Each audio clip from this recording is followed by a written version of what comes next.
Olá pessoal, este é o Diecast Channel e neste vídeo nós vamos analisar esse Buick Riviera Limited de 1958, feito na escala 1:18, pela Sunstar Platinum. Então fique comigo até o final desse vídeo, não se esqueça de se inscrever no canal caso ainda não seja inscrito, aproveite também para deixar o seu like, comentário, compartilhar o vídeo e também clicar no sino para as novidades do canal. É isso aí então, nós vamos agora dar uma olhada neste carro, que não é desta cor que está na caixa, mas sim desta.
Alguns dos mimos desses carros da Sunstar Platinum são muito interessantes. Um deles é estes folhetos que eles mandam com réplicas de propagandas de época. Aqui é um folheto, provavelmente uma brochura do Buick 58. O Buick Limited era um carro bastante luxuoso na época e um dos detalhes que chamava muita atenção dele era essa grade com 160 quadrados cromados. Isso era praticamente um espelho, sem contar que esse carro tinha como característica, assim como o Oldsmobile de 1958, a abundância de cromados.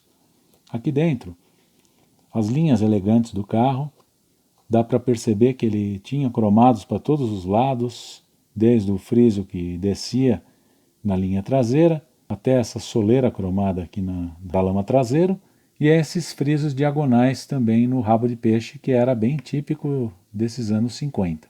58 foi um ano em que os carros eram bastante extravagantes, assim como 59. O interior do Buick, que era um carro de luxo, esse Limited, por exemplo, era o modelo top de linha da divisão Buick na época. E foi o recurso que a divisão Buick e a divisão Oldsmobile utilizaram para poder brigar com os Chrysler, que tinham um desenho mais avançado, pelo menos era considerado mais avançado na época do que esses modelos.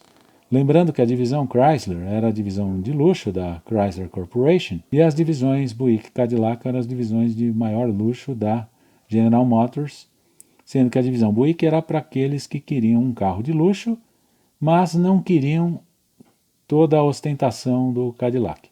Mesmo assim, esse carro ostentava bastante.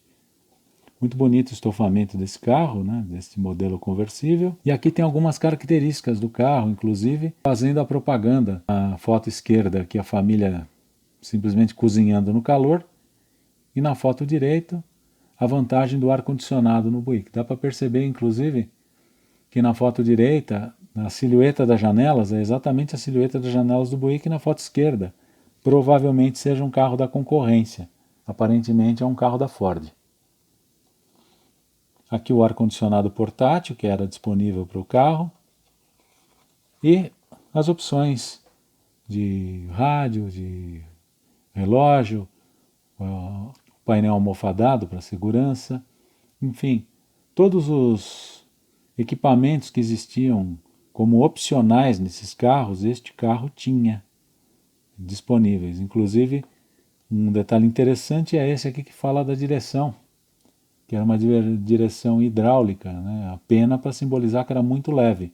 Porque, afinal de contas, uma barca de quase 6 metros de comprimento, para manobrar com uma direção hidráulica, realmente ficava muito fácil. Todas as cores do carro, as opções de ajuste do assento, os freios assistidos, comandos elétricos para janelas. Muito interessante todo esse catálogo que existe aqui com as opções disponíveis para este carro na época. E aqui a traseira dele, esbanjando também elegância e capricho, assim como a dianteira. 1958, esse Buick Limited era o top de linha da divisão Buick em 1958 e se caracterizava pelo excesso de cromados, assim como o Oldsmobile nessa mesma época. Foi a resposta das divisões Oldsmobile e Buick da General Motors contra os concorrentes da Chrysler, que na época eram tidos como carros bem mais modernos, com linhas mais avançadas em termos de estilo do que os seus concorrentes da Ford e General Motors. A General Motors então resolveu responder, incrementando esse Buick Limited, como nós podemos ver nesse exemplar, com muitos cromados e muitos adornos. Esse carro foi considerado como um barroco da Buick. Se nós estudarmos um pouquinho da literatura, da arte, nós vamos ver que o barroco foi uma escola cujo estilo se caracterizava pelos exageros, pelos adornos, pela sinuosidade, inclusive. Isso pode ser percebido nas diversas formas de manifestação do barroco. Nós podemos perceber não só na literatura, mas também na música, na pintura, nas esculturas. Basta nós vermos, por exemplo, aquelas igrejas do Aleijadinho, em Minas Gerais, para nós vermos os exageros que existem em todos aqueles adornos dentro da igreja. E neste carro, os adornos foram feitos na forma de cromados e nos acabamentos em todos os cantos do carro. Praticamente não dá para ver nenhum canto, nenhuma ponta, nenhum detalhe desse carro que não tem um cromado. Esse tipo de capricho que a General Motors fez nessa época. A miniatura reproduziu muito bem esses cromados e o fez com peças separadas num plástico cromado de altíssima qualidade que chegam mesmo a parecer metal. O frisado das lanternas, o frisado do rabo de peixe, que é a lateral traseira, com 3 séries de 5 frisos diagonais, essa grade que é feita com 160 quadrados cromados, o friso curvo que percorre a lateral, caindo para a abertura do paralama quando passa da porta, essa soleira traseira feita em cromado acompanhando o para-choque, o próprio desenho dos para-choques dianteiro, traseiro, a qualidade dos cromos, tudo muito bem reproduzido nessa miniatura e retrata bem os exageros que existiam nos carros da época. No caso desse Buick Limited, que era o modelo mais sofisticado da divisão Buick, só perdendo em luxo e sofisticação mesmo pro Cadillac. No caso da Oldsmobile também, o Oldsmobile 98, era um carro também tão exagerado quanto esse em dimensões e em cromados. Esse carro pesava quase 2 toneladas e 200 quilos, era realmente um carro bem pesado. É lógico que para mover todo esse aço não existia um motor compatível para ele, que era um motor 364, um 6.0 de 300 HP, que levava esse carro muito bem, com um desempenho bastante razoável, sem ser um muscle car, lógico. Ele era um carro de luxo, não um carro para competições ou corridas de arrancada. Era outro tipo de desempenho que alguém buscava neste carro. Em compensação, ele era equipado com vários mimos e itens de conforto, como por exemplo o ar-condicionado, direção hidráulica. A direção dela, inclusive, como nós pudemos ver no catálogo, tinha na gravura do volante uma pena para justamente fazer alusão à leveza que essa direção tinha. Afinal de contas, você manobrar um carro de mais de 5 metros, quase 6 de comprimento e mais de 2 toneladas, precisa ter realmente uma assistência hidráulica, senão você não consegue fazer isso. Os vidros elétricos, os comandos elétricos também ajudavam bastante nos itens de conforto. Afinal de contas, quem desembolsava os cerca de $5.000 que esse carro custava na época, que era considerado uma fortuna, queria um carro realmente de luxo, com todos os confortos que pudesse ter na época. Essa miniatura feita pela Sunstar Platinum tem uma qualidade excelente, tem uma reprodução minuciosa e meticulosa de todos os detalhes. Palhetas de limpador, inclusive, são até retráteis, como são no carro real. Antena feita dentro da proporção, todos os cromados, os emblemas. Aquele emblema Limited na lateral que é feito em letra cursiva, é feito em photo etched, não é nenhum tipo de decalque ou pintura.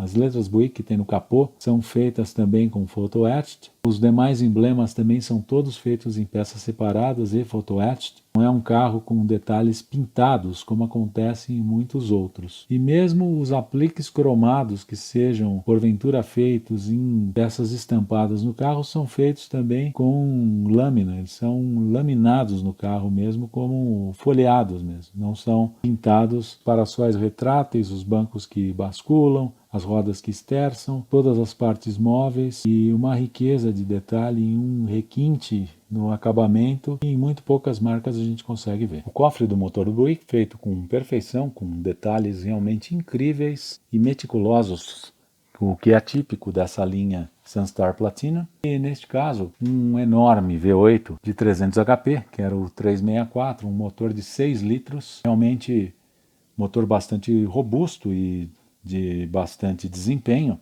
É lógico que esse carro não era um muscle car, inclusive porque o próprio peso dele prejudicaria o desempenho, mas não deixa de ser um carro potente e também veloz para os padrões existentes nos anos 50. Esse capô foi feito com perfeição, as dobradiças do capô também com seus mecanismos bem parecidos com os reais, os que existiam no carro verdadeiro. A cor do motor também está muito bem feita, com uma reprodução muito fiel às cores originais, não só a cor do motor, mas também ao padrão de pintura que existiam nos motores da época. Detalhes como os cabos de vela, serpentina do motor, que é onde tem as polias e as correias, todos os dutos, as mangueiras, sistema de freio assistido, já que esse freio contava já com servo-freio na época. Todos os componentes que existiam nesse carro, muito bem reproduzidos nessa miniatura, assim como a panela do filtro de ar, que era pintada de preto no carro original, o trinco do capô, o painel dianteiro, o radiador está com a colmeia dele muito bem reproduzida, esse painel dianteiro também está muito bem reproduzido, está bastante fiel ao original, assim como esse desenho da grade e os parafusos aqui dos paralamas também estão muito bem reproduzidos. Realmente a Sunstar Platinum capricha demais nesses carros, faz esses detalhes com fidelidade. Eu estive conferindo algumas fotos do carro real, inclusive para poder comparar a reprodução que foi feita nessa miniatura com os detalhes do carro verdadeiro, e realmente eles estão muito bem reproduzidos nesse carro. São feitos com bastante cuidado, com bastante capricho e com uma reprodução muito fiel. A qualidade da reprodução da grade é muito bem feita, com esses 160 quadrados cromados, a reprodução fiel do modelo original, apesar dela não ser uma grade, não ser vazada, está muito bem reproduzida. Os faróis, os frisos em volta dos faróis, os aros dos faróis, as garras de para-choque, as luzes de direção, esses ornamentos nos paralamas, enfim, todos esses detalhes estão reproduzidos com muita qualidade e os cromados são tão bons que realmente parecem metal. Um problema muito grande que existe quando se faz algum tipo de peça plástica cromada é a reprodução não ficar com um cromado de boa qualidade e acabar com cara de brinquedo. Nesses carros da Sunstar Platinum isso não acontece. A qualidade do cromado é muito boa e o acabamento é realmente perfeito e eles chegam a imitar muito bem o interior desse carro, feito com muito capricho, com muito bom gosto, todo revestido em carpete com tecido de verdade mesmo. Os pedais muito bem reproduzidos, é um carro automático, então tem o acelerador e o freio. Os estofamentos, que inclusive neste carro tem não só a imitação da textura, mas são também levemente fofos, eles são feitos de um material mole que imita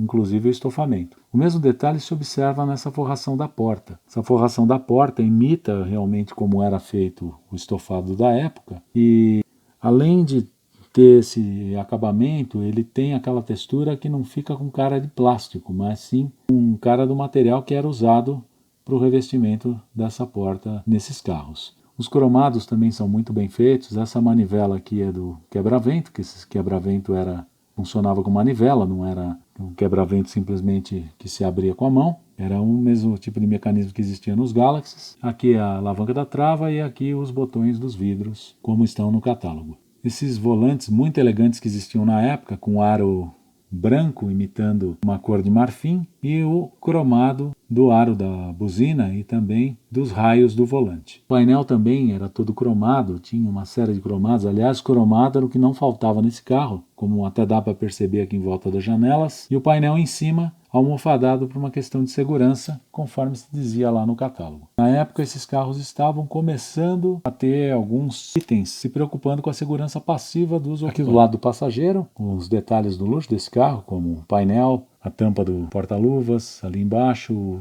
rádio, muito bem reproduzido nesse cromado, painel almofadado, como a gente já viu do outro lado, a alavanca de câmbio ali na coluna do volante. Lá no canto, este pedal, que era o pedal do freio de estacionamento, o carpete do piso e os demais acessórios desse carro, produzidos com muito boa qualidade. E aqui o parasol ajustável. Como não poderia deixar de faltar no Sunstar Platinum, a forração de teto com as luzes de cortesia, uma reprodução muito fiel ao original e até mesmo os espelhos de vaidade nos parassóis. Os parassóis são ajustáveis e muito bem feitos. As peças são bem delicadas, feitas com muito capricho e muito cuidado. Aqui mais uma tomada aqui do painel, que como nós podemos perceber, é realmente reproduzido com muito cuidado. Na traseira do carro, a sofisticação desse modelo com relação ao acabamento, porta-malas aberto com tapete de tecido com muito capricho, o step também com um aspecto bastante realista, um macaco entre o step e a lateral direita do porta-malas, esse para-choque todo trabalhado que foi possível a gente ver no catálogo,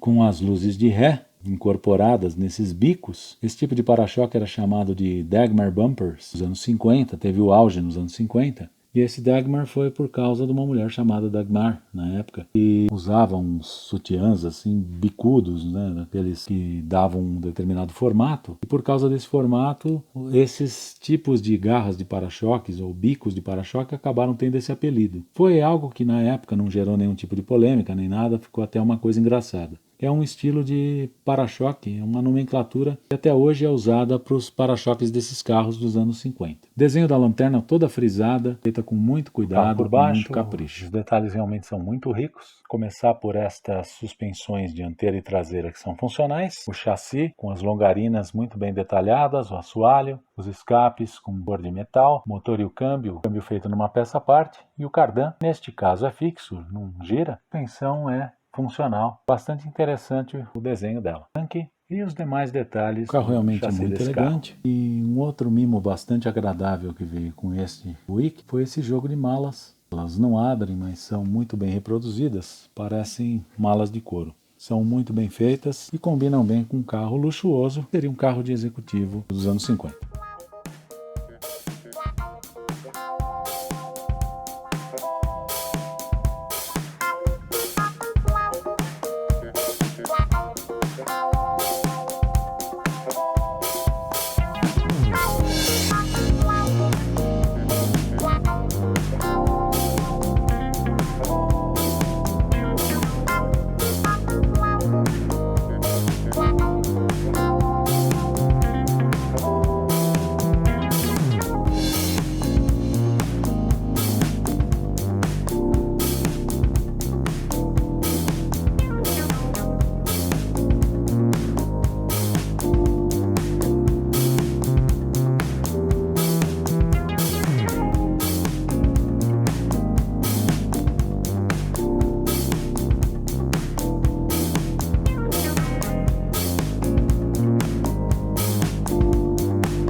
Analisando esse carro de 0 a 10, é lógico que não tenho como não dar um 10 para um carro desse. Como eu estou falando de 0 a 10, eu não tenho como dar um 11, porque realmente a miniatura mereceria. A qualidade é surpreendente, eu fiquei positivamente surpreso com esse carro. Já tenho esse carro no acervo há muitos anos e pela primeira vez eu estou abrindo e admirando todos os detalhes, e quanto mais eu olho para os detalhes, mais positivamente surpreso eu fico. A qualidade da pintura é excelente, a cor é maravilhosa. Eu sou suspeito para falar porque eu gosto de carros azuis, mas esse tom de azul é realmente muito elegante, muito bonito e combina muito com o carro. Além disso, essas duas malas que foram colocadas junto com o carro pelo fabricante dão um toque de sofisticação e um realismo muito grande para essa miniatura, e são um mimo bastante agradável, assim como aquele catálogo que a gente viu logo no começo do vídeo. Então eu agradeço por todos os likes, comentários, por todas as inscrições no meu canal. Não se esqueça de se inscrever caso você ainda não seja inscrito. E aproveite também para curtir e compartilhar o vídeo, que isso ajuda bastante o canal. Deixe também aí embaixo nos comentários sua opinião a respeito do vídeo, do carro. Se você tiver mais informações a respeito dos Buicks de 1950 e do Limited de 1958, assim como de qualquer outro modelo, compartilhe conosco aí nos comentários. É isso aí então, muito obrigado e até o próximo vídeo.